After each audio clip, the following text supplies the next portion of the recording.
ya saya jalan aja sih. Kalau disuruh saya nggak pengen begitu. Dan saya berharap masyarakat sekarang bisa istikharah, bisa mencari pemimpin-pemimpin yang lebih baik. Kalau nggak ada lagi nih, gitu. Ya sebagai warga Banten, ya tetap nggak kepengen sih. Pak Wahidin ngundang, ngajak jadi wakil wali kota, ya udah. Gimana kamu, siap nggak dampingin saya? Iya. Bangun kota Tangerang, gitu kan semangatnya itu.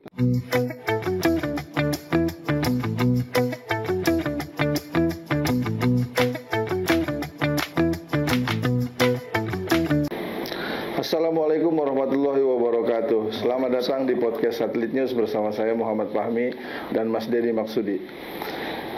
Hari ini kita kedatangan tamu istimewa, Wakil Wali Kota Tangerang 2008-2013, Wali Kota Tangerang 2 periode, mulai dari 2013 hingga 2023, tahun kemarin tepatnya. Siapakah beliau? The one and only Bapak Haji Arif Erwis Mansah. Assalamualaikum warahmatullahi wabarakatuh. Selamat malam Kang Fahmi, Om Deddy, terima kasih. Terima kasih Pak sudah mampir ke podcast. Wah, dengan senang hati nih ngitung-ngitung, ngecek inovasi terbaru dari Satelit News. Kayaknya emang kelihatannya dari dulu Satelit News terus inovatif ya. Ada aja mainan barunya buat penggemar informasi berita di Tangerang. Ya, dalam rangka transformasi digital. Wah, kayaknya emang Satelit News emang orang-orang kerja, orang-orang keren jasa gitu. Bisa. Ya. Ini ngomong-ngomong kalau endorse ada ininya nggak nih? Oh iya. Khusus Pak. Khusus. Siap, minum dulu dong. Siap, jangan lupa. Biar segar. Oke. Ya. Gimana Bang? Kita akan banyak ingin tahu soal aktivitas Pak Arif pasca purna tugas sebagai Wali Kota Tangerang. Ya. Tapi sebelum kita ke sana, saya ingin flashback sedikit Pak terkait dengan ya kita ngomongin sejarah lah. Siap. Jadi Bapak dulu sebagai pengusaha kemudian memutuskan untuk ke politik dengan menjadi wakil wali kota. Itu dulu seperti apa tuh Pak alasannya? Sebenarnya saya nggak pernah terpikirkan sih terjun ke politik. Sampai sekarang pun saya tidak pernah berpikiran bahwa saya ketika ada di pemerintahan itu ada di dunia politik, gitu ya. Karena memang perjalanan hidup saya ya nggak lepas dari mindset dan doktrin saya sebagai ya pengabdian pelayan aja gitu. Jadi dulu ketika kalau flashback 2008 saya flashbackin lagi setelah saya lulus kuliah nih tahun 2000 ya. Lebih jauh nih. Jadi waktu tahun 2000 lulus Desember waktu itu selesai 2001 gabung ke Sariasi mengalir aja. Nah, karena waktu itu anak paling tua lelaki, kakak saya perempuan 2002 kita berubah dari Yayasan Sariasi ke PT. Karena keluarga menginginkan bahwa Sariasi harus bisa jadi unit usaha yang profesional tapi memiliki nilai sosial. Nah, jadi biar nggak dicampur aduk, udah profesional sekalian bikin PT gitu kan. Tapi akhir itu lahirlah Yayasan Bintang Rahma. Sekarang ada Bintang Rahma Madani, Rumah Sakit Ar-Rahma dan lain sebagainya. Jadi saya waktu itu menjalankan tugas sebagai presiden direktur Sariasi juga nggak diminta ya karena dikasih amanah sama keluarga ya jalanin. Nah 2008 juga begitu sebenarnya. 2008 itu perjalanan saya mungkin gara-gara satelit dulu sebenarnya. Jadi para calon-calon yang mau jadi kepala daerah, mau jadi caleg, memulai dengan membuat kolom. Nah, dulu tuh sebenarnya kita punya kerjasama awal sama satelit ya. Kita punya kolom Yayasan Bintang Rahma dulu kan. Begitu. Nah, dari situ dulu nama kolomnya Hikmah tuh. Hikmah ya kan. Nah, dari situ karena saya saya merasa hidup itu harus bisa memberikan manfaat, memberikan bisa sharing begitu ya. Nah, tahu-tahu Pak Wahidin ngundang, ngajak jadi wakil wali kota, ya udah. Jadi beliau kan ngajaknya juga bukan, Rep, mau berpolitik nggak? Gitu enggak gitu. Rep, kira-kira bisa apa? Gimana kamu siap nggak dampingin saya? Kita bangun kota Tangerang gitu kan semangatnya itu. Nah, jadi saya hormat, respect sama beliau semangatnya dan ya saya jawabnya juga ya saya mah siapa aja Pak terima amanah apapun yang Allah karuniakan. Sesederhana itu. Jadi ketika saya dampingin beliau, ternyata apa ya? Masuk ke dunia pemerintahan itu hutan rimba tuh. Makanya bener tuh. Dunia yang baru lah ya. Iya, makanya ternyata sebelum masuk ke dunia itu ada salah satu guru ngaji saya titipnya ngasih saya tuh cuma ngasih kolor Tarzan doang tuh ada di buku saya tuh. Gitu. Maksudnya kolor Tarzan itu bahwa saya juga nanya. Saya manggil beliau Abah gitu ya. Lah, Abah, ini kan besok mau dilantik. Kok dikasihnya kolor Tarzan saya bilang gitu. Ya pokoknya kamu mah lompat-lompat aja, kata beliau begitu. Lompat-lompat ya. Kenapa emang? Ya kan yang namanya Tarzan mah si Raja Rimba. Tugasnya lompat-lompat. Di bawah tuh nanti ada buaya, ada ular, ada apa. Jangan sampai kegigit gitu. Tapi kamu tetap istilahnya bisa mengabdikan diri, menata, mengelola, membangun, mengatur kota ini begitu ya bersama Aidin. Nah, itu sebenarnya pesannya itu sih. Nah, dan beliau juga pesan sama saya nanti kalau udah jabat jangan bergantung tuh sama Pak Wahidin, jangan bergantung sama Sekda sama ini. Ya saya sebagai orang non pemerintahan, non politik gitu kan, ya emang nggak ngerti apa-apa begitu. Tapi subhanallah alhamdulillahnya, ya ternyata masuk ke lingkungan birokrasi, ketemu para senior-senior yang usianya mungkin 1,5 kali saya, ya mereka sama-sama ya ibaratnya jadi kayak orang-orang ansor gitu loh, ya kan. Ketika kayak Rasulullah hijrah, kaum mujahidin ketemu orang kan orang-orang yang memang mau menolong di jalan Allah tuh. Jadi kita nyeklek aja. Nah, disitulah jadi proses pembelajaran saya bersama mulai menata, melahirkan berbagai kebijakan-kebijakan, membantu tugas-tugas Pak Wahidin sebagai wali kota. Jadi nggak ada sih rasanya. Tidak hanya ketika saya menjalankan amanah sebagai wakil, bahkan sebagai wali kota pun mungkin orang itu nganggapnya itu sebagai jabatan politik begitu ya. Tapi buat saya nganggapnya itu adalah sebagai jabatan pengabdian aja. Begitu. Karena nggak sanggup dan nggak tega saya rasanya, mohon maaf ya, mempolitisasi masyarakat saya. Katakan kalaupun ada di DPRD, wah ini kan politik. Ya dia juga rakyat Tangerang juga. Ya masa kita telikang sana, telikung sini begitu. Tapi kan bahwa di situ ada proses politik ya dilalui saja gitu. Ya dijalanin aja begitu. Karena saya menganggapnya politik itu adalah sebuah cara untuk mencapai sesuatu. Artinya mungkin siasat lah, bagaimana kita mengatur strategi, bagaimana kita bersiasat agar masyarakat kita pengennya mereka lebih sejahtera, mereka juga punya nilai budaya yang baik, akhlakul karimah. Kita juga pengen kota kita ya kesohor gitu. Nah, makanya waktu itu visi periode terakhir saya adalah wujudkan Tangerang yang sejahtera, berakhlak karimah dan berdaya saing. Kesohor tuh kenapa kita harus bikin bahasa awamnya kesohor atau berdaya saing ya karena memang kan semua kabupaten kota berlomba-lomba nih. Apalagi sejak Pak Presiden Jokowi membangun infrastruktur yang masif begitu kan. Nah, kalau kita nggak berinovasi menjadikan ini berkembang dari kota industri menjadi kota sejuta jasa, ya ekonomi nggak akan berputar, nanti masyarakat akan kesulitan lapangan kerja, kesejahteraan masyarakat juga menurun implikasinya. Jadi makanya dan itu untuk bisa menggerakkan itu semua ya tadi tuh perlu cara, perlu strategi, perlu perencanaan dan pelaksanaan yang diramu dengan baik sama teman-teman pemerintah, dukungan masyarakat juga luar biasa.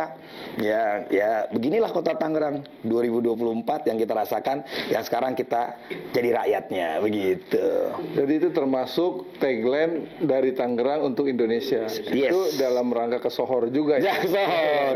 Karena ya kadang sedih juga gitu ya. Kita keluar daerah, jangankan tadi ditelepon sama sales jenius gitu. Boleh nyebut merek kagak nih? Iya, gitu.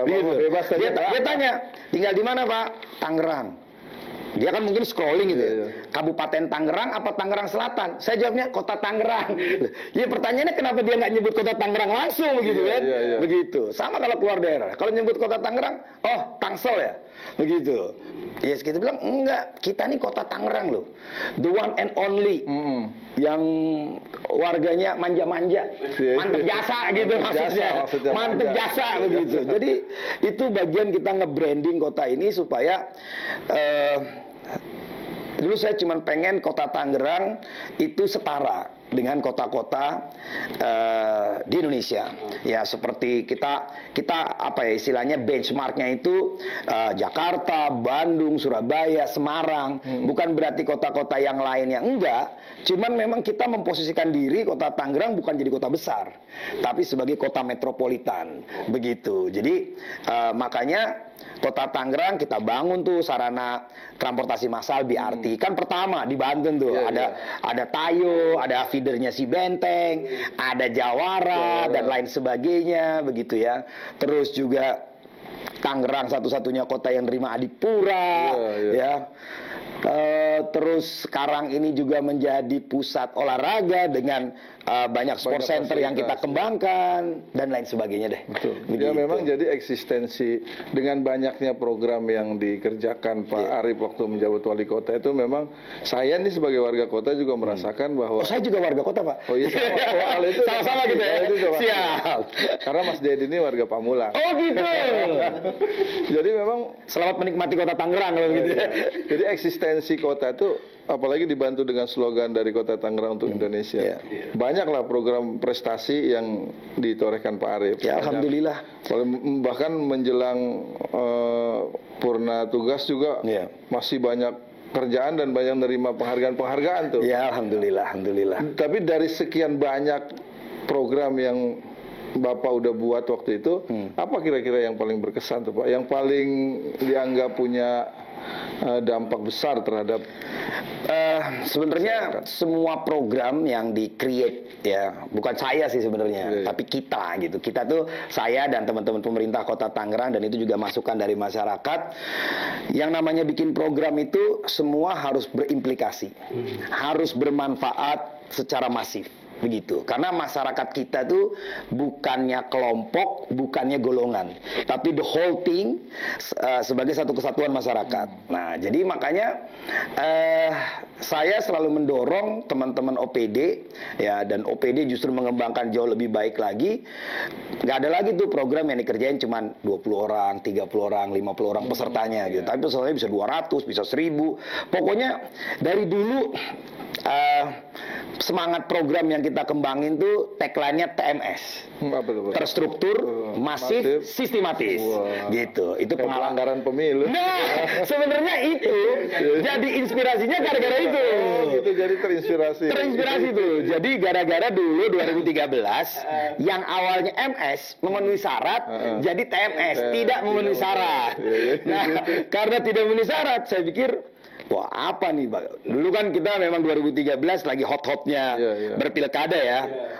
Itu program-programnya mulai begitu tuh, terstruktur, masif, sistematis. Gimana 13 kecamatan, 104 kelurahan, 117 RW, hampir 5.000 RT semuanya ngakar ke bawah. Nah makanya sekarang apa ya? Kita bikin program-program itu nggak boleh ada yang dimarginalkan. Contoh, ya misalnya apa? Kampung Terang, Tangerang Terang, ya kan? Kan semangatnya semua menyeluruh. Kita ngebangun hampir 130.000 titik bedah rumah. Kita data awal, begitu kan? Berapa datanya? Kita kerjasama BKM ada 4.000. Tapi ternyata masih banyak lagi yang lain. Sekarang terbangun hampir 8.000 sekian. Ya.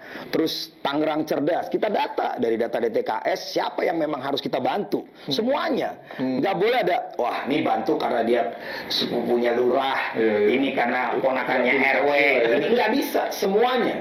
Begitu. Jadi makanya kalau ditanya yang mana, ya semua begitu, semuanya berkesan, semuanya punya arti, semuanya punya makna. Karena rasanya antusiasme masyarakat untuk mendukung program itu untuk sukses juga luar biasa, begitu. Ya kayak contoh program misalnya stadion, lapangan futsal, kan semua. Kalau ada lahannya kita bangun. Kita bikin community center, pengembangan dari posyandu. Kalau ada lahannya kita bangun.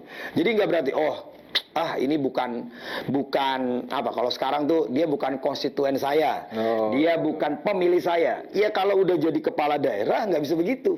Semua jadi rakyatnya, semua harus difasilitasi, semua harus dilayani. Jadi makanya programnya harus berimpact sama semuanya sih. Begitu Bu.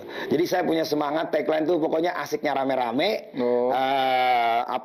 semangatnya rame-rame. Makanya lahirlah Tangerang Ayo tuh. Dan Tangerang Ayo itu sebenarnya sebagai city movement ya. Jadi tagline buat kota untuk bergerak bersama. Habis dulu tuh pengalamannya awalnya tuh kelihatan nih orang cuma ngomong aja, di sini ngomongin, di situ ngomongin. Jadi berwacana aja. Ya kalau ngomong udah paling bisa dah. Begitu. Terus kalau semua bisanya cuma ngomong, siapa yang mau ngerjain? Nah, alhamdulillah dengan city movement Tangerang Ayo ya, akhirnya masyarakat juga ayo tergerak gitu ya, jadi sekarang banyak kampung-kampung tematik, kampung bersih, kampung sehat, kampung iklim, sekolah sekarang semua jadi adiwiyata begitu. Sekarang ternyata nggak cuman yang negeri, yang swasta juga ikutan. Sekolah gratis nggak cuman yang negeri, yang swasta 146 sekolah. Wah, luar biasa. Itu kalau menurut saya itu karunia terbesar dari Allah Subhanahu wa taala, Tuhan Yang Maha Esa buat kota ini. Yang masyarakatnya tetap harus jaga, tetap harus rawat. Orang Pamulang kagak ada bos, kayak gitu, begitu. Kayaknya bentar lagi KTP-nya pindah nih. Gitu. Bisa cari hidupnya di kota Tangerang, Pak. Cari apanya? Cari hidupnya di kota Tangerang. Jangan cuma cari hidup, buang duit juga sini. Biar duitnya muter di sini. Kalau mau pasang iklan, hubungi ini. Ya, oke. Sekarang ini. Oke, gimana Om Deddy? Bicara setelah punah tugas. Nah, tentunya pasti ada perbedaan antara waktu lagi tugas atau waktu saat menjabat 15 tahun sama yang sekarang. Dulu terikat dengan protokoler, sekarang udah enggak. Nah, yang saya tanyakan sekarang Pak Arief punya kesibukan apa? Sebenarnya flashback lagi ya. Saya orangnya nggak pernah mau terikat sama protokoler. Justru protokoler yang saya ikat. Itu dibalik. Boleh nanya sih sama mantan sekpri, ajudan. Pokoknya maunya saya gitu. Ya maksudnya karena gini, saya orangnya nggak mau ribet gitu ya dari dulu. Jadi weekend itu waktunya saya harus ngatur waktu antara undangan ke masyarakat dengan keluarga. Kalau udah sama keluarga ya nyetir sendiri, ini sendiri. Kadang kalau ada kegiatan ke masyarakat juga, ajudan udah pulanglah kesian. Kan dia punya keluarga juga gitu kan. Protokol, humas, sudah dah gua aja ntar gua kirimin fotonya. Kasarnya gitu ya. Karena memang saya berusaha berusaha mandiri karena mungkin didikan orang tua dari dulu bukan one man show, kita membiasakan teamwork, tapi saya juga melihat bahwa ya mereka semua punya kebutuhan yang sama. Mereka punya tanggung jawab sama keluarganya, sama anak-anaknya, sama lingkungannya. Jadi kalau semuanya Arief sentris, ya kasihan juga dong. Jadi makanya dari dulu, jadi mungkin bisa tanya sama beberapa mantan kabak humas protokol gitu ya, yang kebanyakan saya yang ngatur mereka gitu. Udah ntar gini aja, udah lu pulang aja, udah ntar segini aja, udah jangan kebanyakan orang gitu ya. Sampai keluar daerah aja ya saya batasin tuh, cuman maksimal 5 orang begitu ya. Jadi karena saya nggak begitu suka abring-abringan sih, ribet gitu. Abring-abringan tuh pergi-pergian. Enggak, bukan gitu, pergi kegiatan tapi rame-rame gitu. Saya seperlunya aja. Iya gitu, saya seperlunya aja. Jadi kalau kita ngadepin masalah di lapangan gitu, misalnya masalah banjir, masalah kemacetan, yang saya kontak ya memang yang tusinya itu dan yang memang berkepentingan, yang paham. Ya, jadi yang lain jangan cuma jadi penonton gitu. Nah, walaupun kadang suka ribet juga ya. Kita datang nih ke satu lokasi, ketemu masyarakat kan. Padahal kan kita di situ pengen nyelesain masalah mereka gitu. Tapi kan Pak foto dulu Pak, ini dulu Pak, ini dulu. Aduh, orang kita niatnya pengen kerja gitu kan. Tapi ya sudahlah, itu namanya masyarakat kita gitu. Nah iya itu, jadi akhirnya ya udah maklumi. Nah sekarang setelah itu semua tiada, ya karena saya membiasakan diri. Saya itu kan orangnya nggak bisa diem. Ya bahkan saya bingungnya nih. Abis selesai menjabat, 27-nya cus kabur nih healing. Itu aja masih dicariin gitu. Ya. Nah pas balik. Ini sampai sekarang nih nonstop. jadwal hari ini tadi pagi-pagi udah jam 7 udah ke pesantren. Begitu. Di pesantren itu kita belajar tentang toilet dan kamar mandi. Nah, kenapa? Karena sebenarnya kita kan lagi mau bangun tambahan asrama baru. Ya. Pesantren Ar-Rahma. Pesantren Modern Tahfiz ya, Tahfiz Ar-Rahma. Ya, itu kan kita mau tambah tower baru begitu ya, persiapan buat penerimaan siswa baru. Nah, itu agak sedikit dalam diskusi adalah berapa kapasitas kamar mandi dan toilet yang harus disiapkan per lantai. Nah, untuk bisa diskusi itu kan saya juga harus tahu kondisi lapangannya, makanya pagi-pagi nengokin, oh ini yang udah pada mandi mana, kamar mandi dipakai berapa, toilet dipakai berapa. Karena dulu mungkin background saya itu kan saya sekolahnya S1-nya engineering management ya.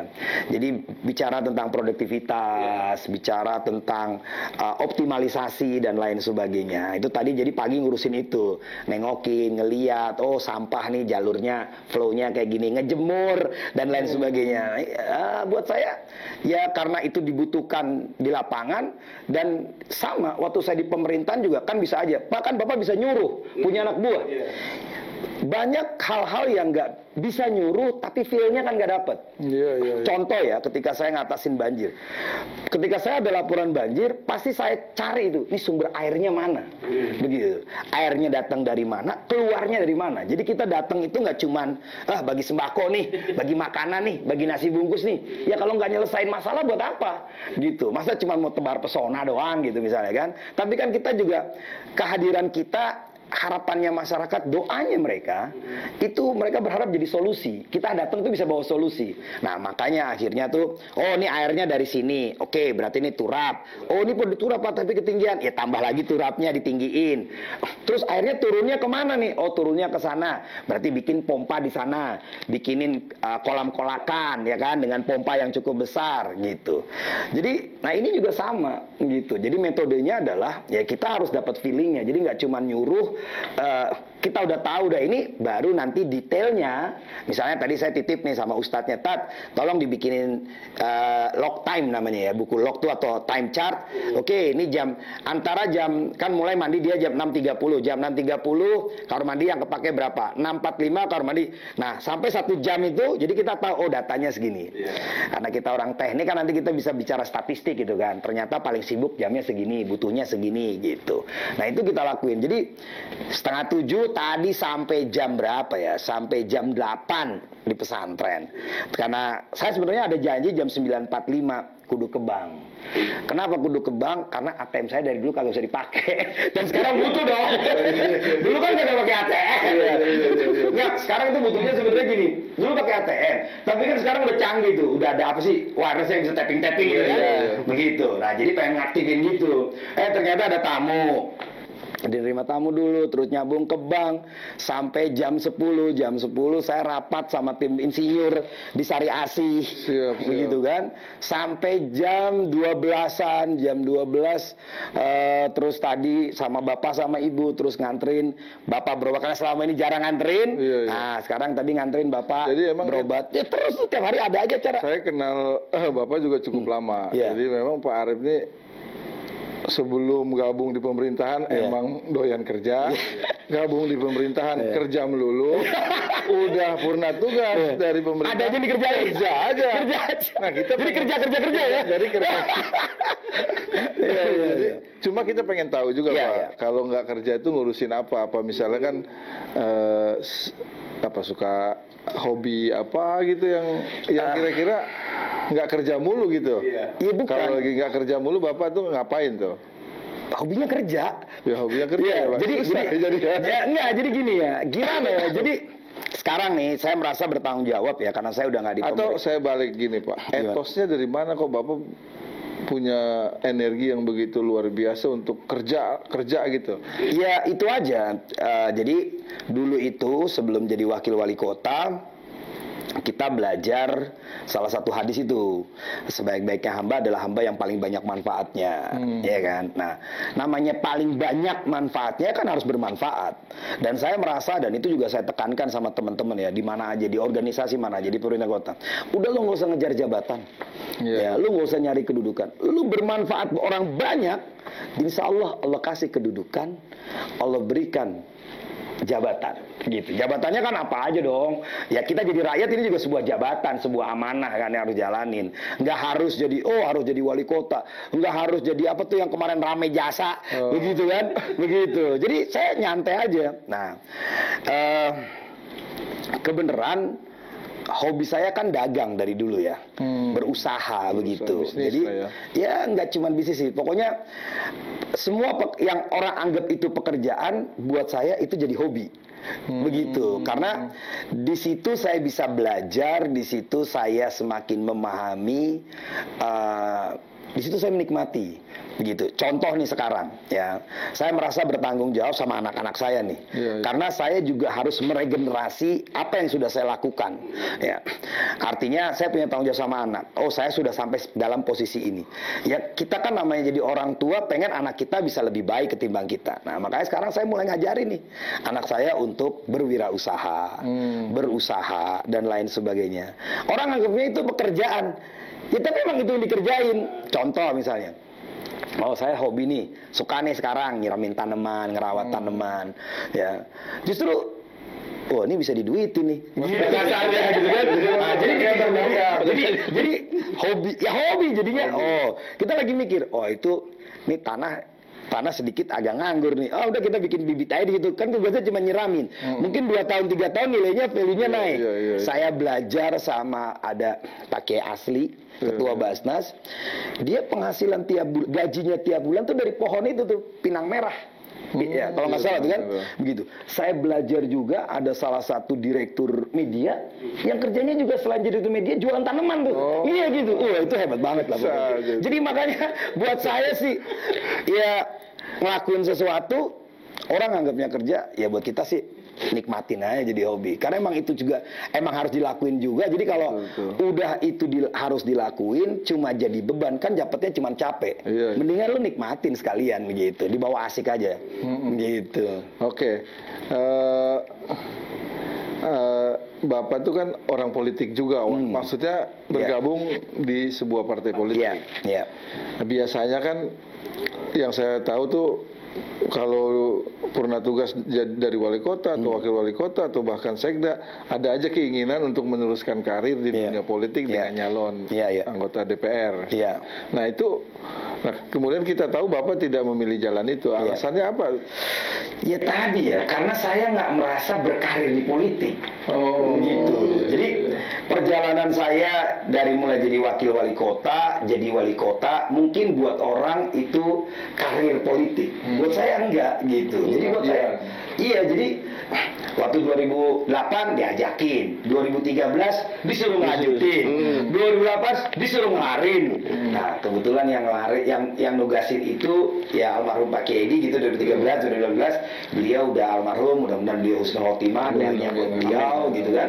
Jadi makanya ya udah selesai, ya udah begitu. Orang-orang banyak yang ngajak gitu, Pak nyalek Pak, nyalon Pak di DPR gitu kan, di ini, aduh saya nggak minat tuh. Makanya sekarang rame nyalon gubernur juga.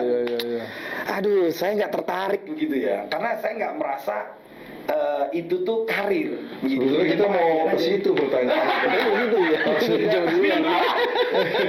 Enggak nyalek itu apa karena memang mempersiapkan diri mau nyalon gubernur apa enggak? Ternyata tadi enggak minat juga nyalon gubernur. Tapi minat dari awal tuh emang nggak minat gitu. Bahkan yang di kota Tangerang saya malah nyuruh staf-staf saya turunin tuh. Bahkan saya nurunin sendiri di Instagram saya ada tuh. Dan diomelin juga sama orang. Tapi Pak kenapa diturunin? Sini bagi lagi spanduknya. Dipikir jadi kita mau nambahin ini, kita malah nurunin waktu itu. Gitu. Tapi memang belum ada Pak yang dari partai-partai politik yang secara khusus gitu memang meminta Bapak teruskan Pak Arief untuk ada. Bahkan partai saya sendiri juga menyampaikan. Cuman saya merasa partai saya itu kan kadernya banyak ya, bagus-bagus lagi gitu ya. Nah, saya pikir udah biar beliau lah begitu ya. Terus di Provinsi Banten kan kita kayaknya nggak kekurangan pemimpin ya begitu. Saya yakin banyak pemimpin-pemimpin yang baik lah begitu kan. Jadi makanya buat saya ngukur diri lah.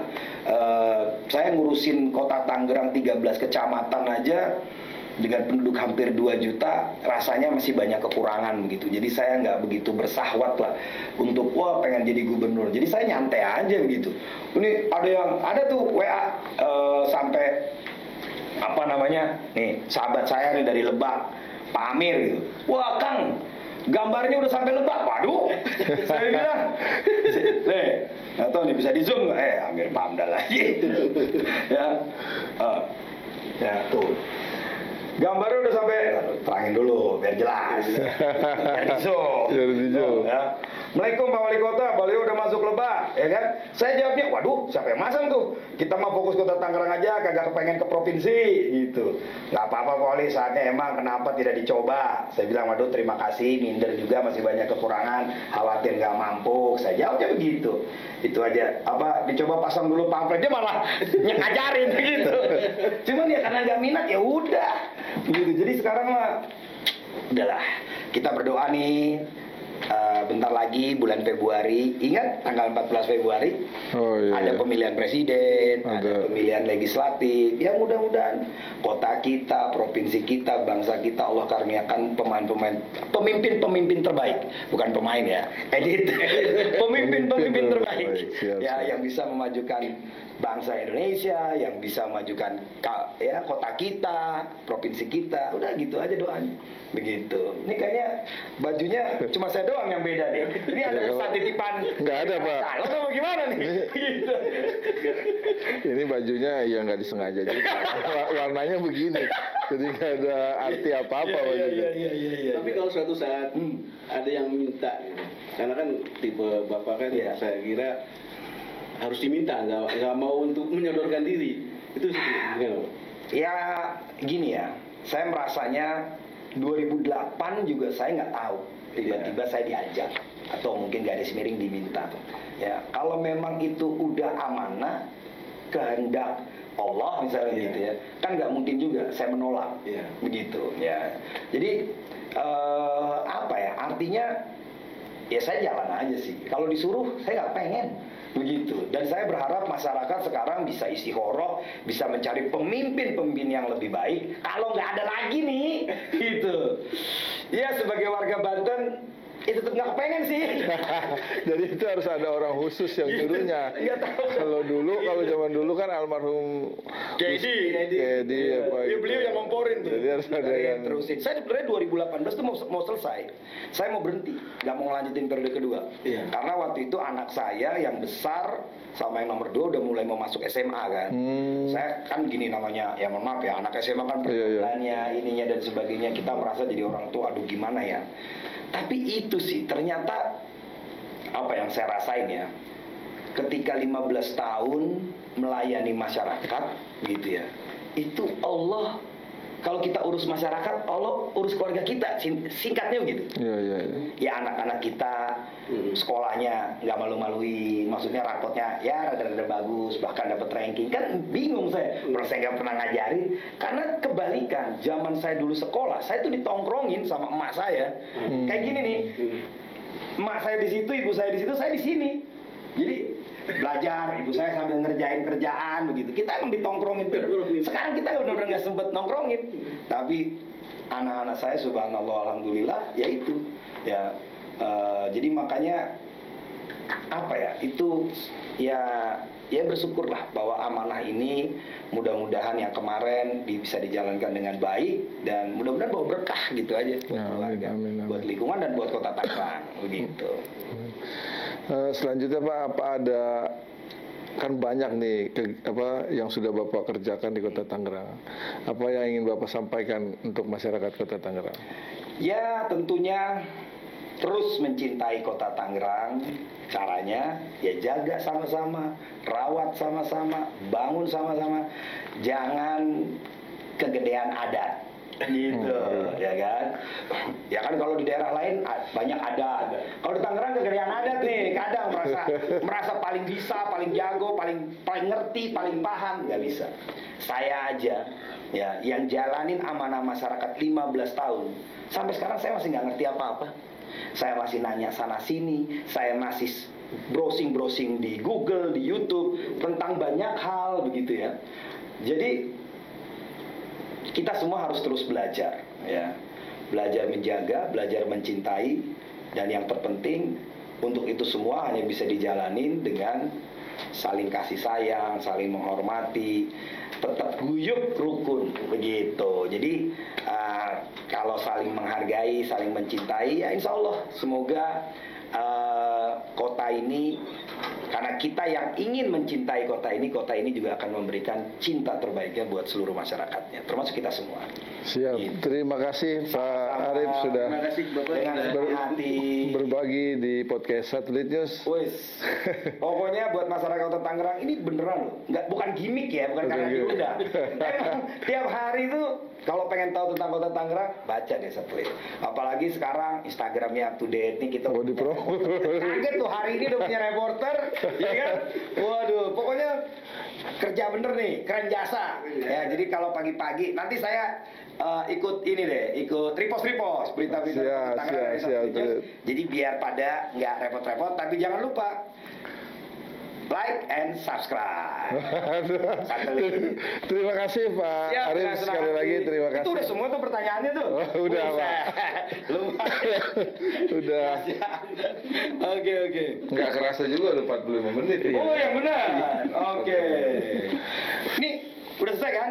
Sudah. Ya, terima kasih semuanya. Mohon maaf, tetap semangat dan bangga menjadi bagian Kota Tangerang. Tangerang, ayo. Assalamualaikum warahmatullahi wabarakatuh. Waalaikumsalam warahmatullahi wabarakatuh.